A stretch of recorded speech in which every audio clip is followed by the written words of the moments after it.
my dog, too. She gives me trouble. Your dog? I got a female dog, you know. I tried to mate her. She wants 50 biscuits. One-liners delivered from Johnny Carson's guests created some of the funniest moments on The Tonight Show. You and Alex, you have a place now in Utah or something, right? Yeah. Are these too fast? No. Oh, now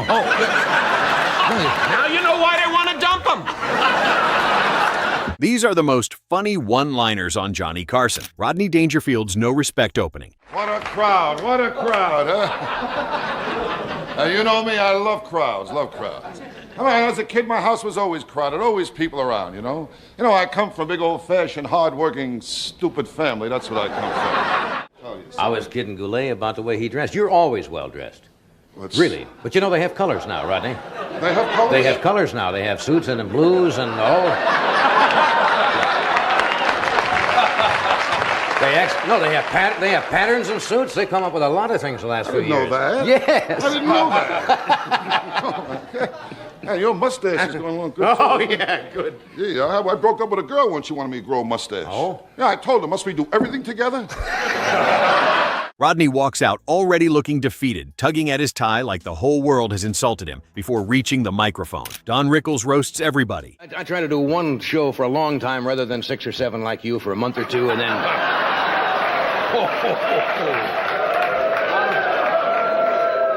What the hell is this, a witch hunt?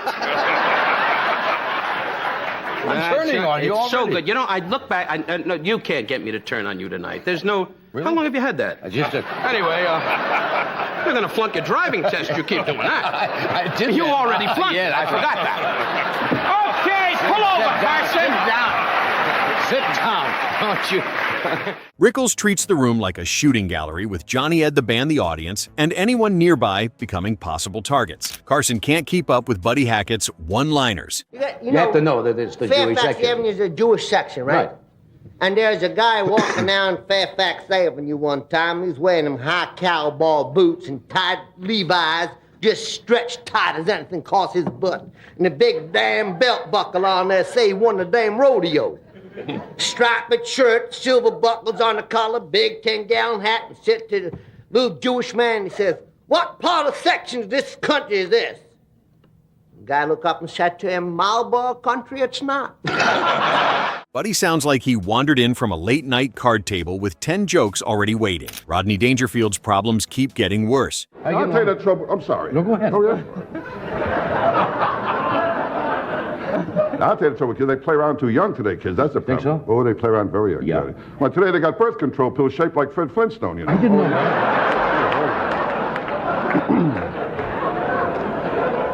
Hey, you talk to some people are afraid to have sex. They're scared, you know. Ooh, the first time I had sex, I was scared. Ooh, was I scared? I was all alone.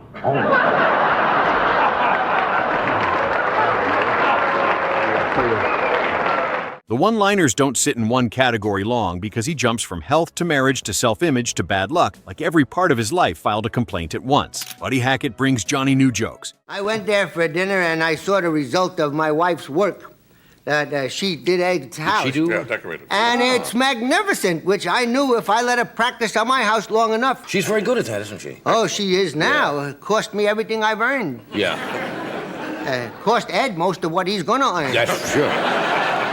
If he's still here after tonight, yes. I just...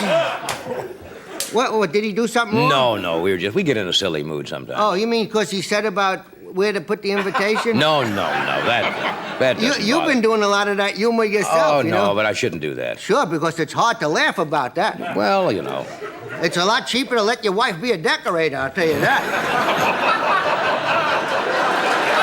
Buddy walks in like a man carrying a pocket full of jokes he cannot wait to unload. Jackie Mason turns casual thoughts into complaints. So I was... Yeah, you could play on Broadway for 5 years, every night, make Right. one picture and probably play to 20 or 30 million people all over the world. That's right. Yeah. That's right. Or you could come here and nobody cares at all. That's right. You've made a picture or It's a two. fantastic thing to be on every night at 11:30. You don't care if people are watching or not, because by that hour people are busy. And if they're not busy, they're not having such a great life anyway. If a person has got nothing to do but watch your show 12 o'clock, he's not doing so hot. Jackie doesn't deliver one-liners like minuscule, isolated jokes, but stacks them inside a rhythm of complaint, confusion, and disbelief flawlessly. Stephen Wright's speeding excuse. The police stopped me for speeding. They said, "Don't you know the speed limit is 55 miles an hour?" I said, "Yeah, I know, but I wasn't going to be out that long."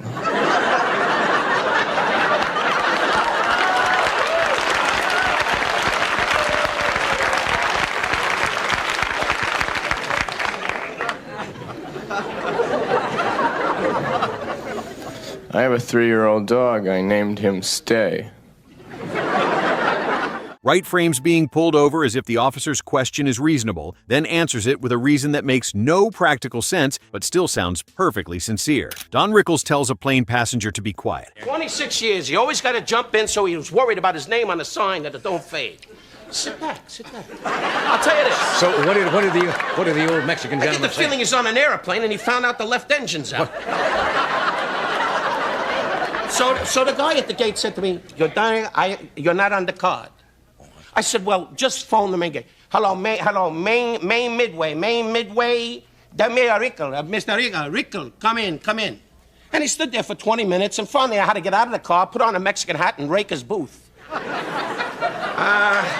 Anyway, And rake his boots. Rake his booth. I heard it. Hey, yeah. everything you say isn't a gem. You've proven that many times. A simple airplane seating story somehow got transformed into an insult before the other person even has a chance to become a character, as the line about hoping the passenger is mute is perfect. Rickles, and somehow delivered like he's doing everyone a favor. Joan Rivers, describing her ideal man. Who would your ideal man? Who? My ideal man? Who would you like to really? Besides Edgar and Of you course, two guys. of course. Yeah, anybody. That's the A-list, right? Anybody. No, it's just that I am at the age where a woman is at her height sexually. That never seemed Yes. right to me. You know, You're they telling me. say, yeah, but no, they say men. There've been studies on this, like 19 or 20, like at 3:27 in the afternoon. Joan Rivers turns the concept of an ideal man into a trap where the standards sound romantic at first, then become completely unrealistic. Don Rickles roasts Johnny's Rhinestone Cowboy look. Larry, Rhinestone Cowboy, it's my favorite.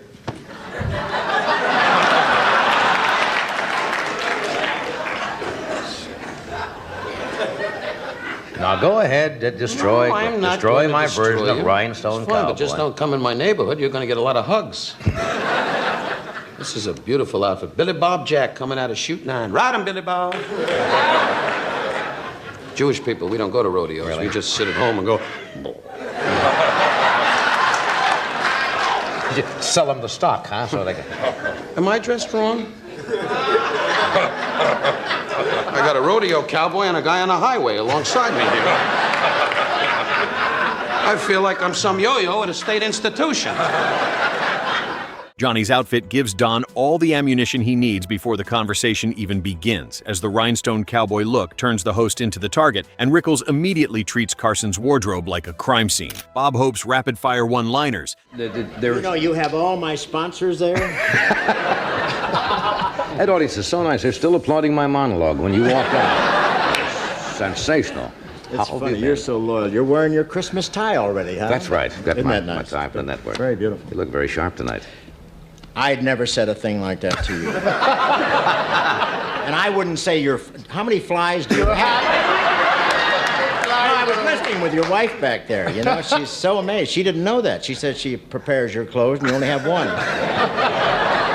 Bob Hope's Carson appearances carry the rhythm of a comic who built a career on fast, clean, portable one-liners, as his jokes often move through topical references, show business-age travel and celebrity culture with barely any pause between them, creating relentless momentum. George Burns turns his old age into a weapon.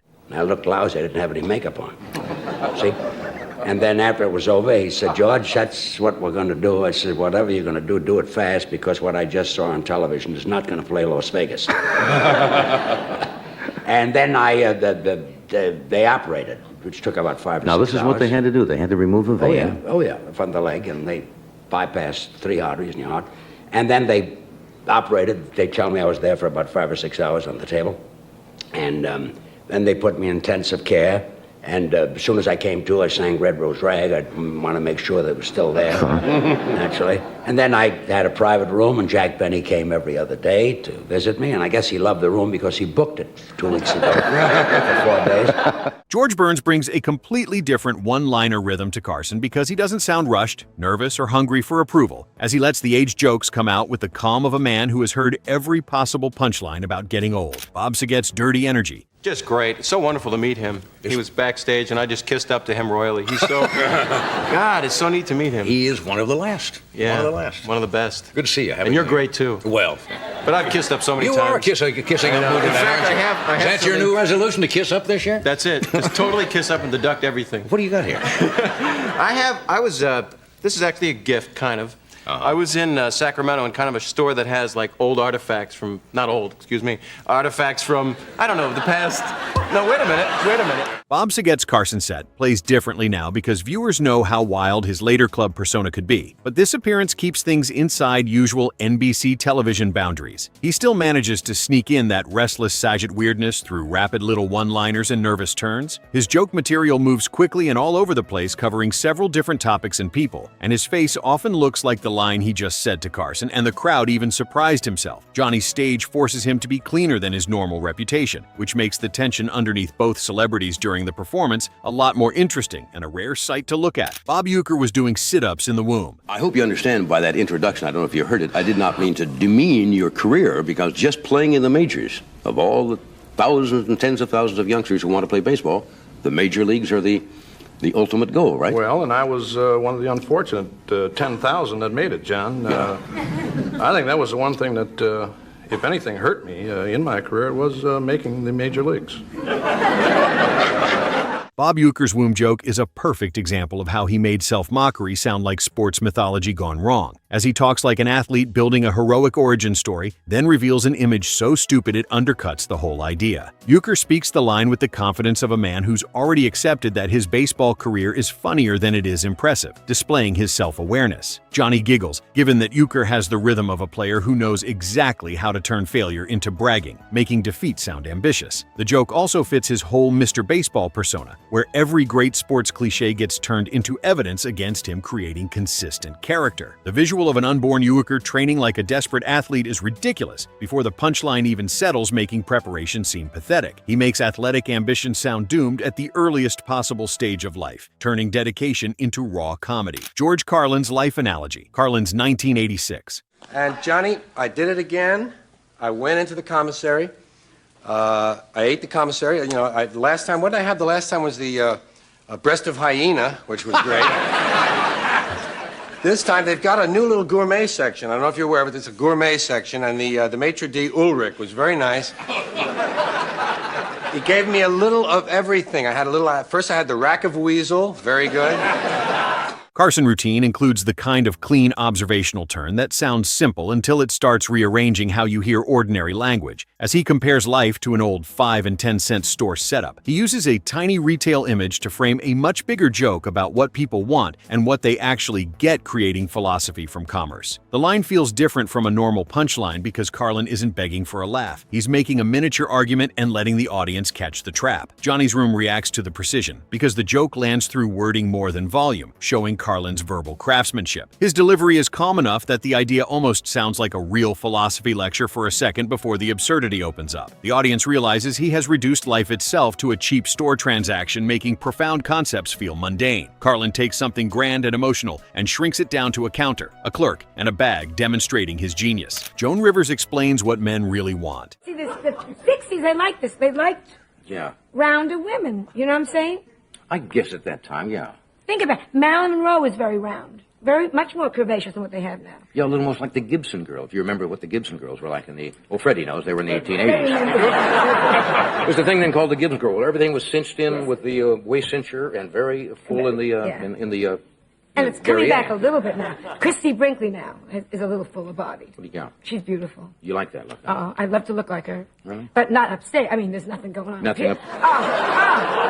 Grow up. I don't want to hear it. Joan starts with Christy Brinkley as the perfect glamorous reference point, which gives the joke a clear image before the turn, as she doesn't simply praise Brinkley or complain about her, but uses that beauty standard to expose how predictable men can be. Johnny's reaction is part of the scene because he knows exactly where Joan is aiming, but still gets caught by the wording showing even experienced hosts get surprised. Joan's own laughter while trying to tell the joke makes it feel less rehearsed, and more like she's enjoying how blunt the line is, creating a genuine moment. The humor comes from taking a magazine cover fantasy and dragging it into everyday male behavior, making ideals seem crude. Carson lets her ride the laugh because interrupting would kill the timing, as Joan can make a gorgeous celebrity reference feel like evidence in a case against the entire male species. The moment demonstrates her ability to turn beauty standards into commentary on male shallowness through precise celebrity references. Her delivery makes the punchline feel both obvious and shocking, proving that saying the quiet part loud always gets laughs. These classic Tonight Show guests turned literally anything given to them into hilarious one-liners by cracking jokes so funny they were mentioned by Carson in separate Tonight Show episodes years later, and even got invited back personally by Tonight Show staff for another interview. Were any of the legendary comedians in this video your personal favorites? Which Johnny Carson one-liner made you laugh the hardest? Drop your favorite in the comments and subscribe for more classic Tonight Show comedy that never gets old.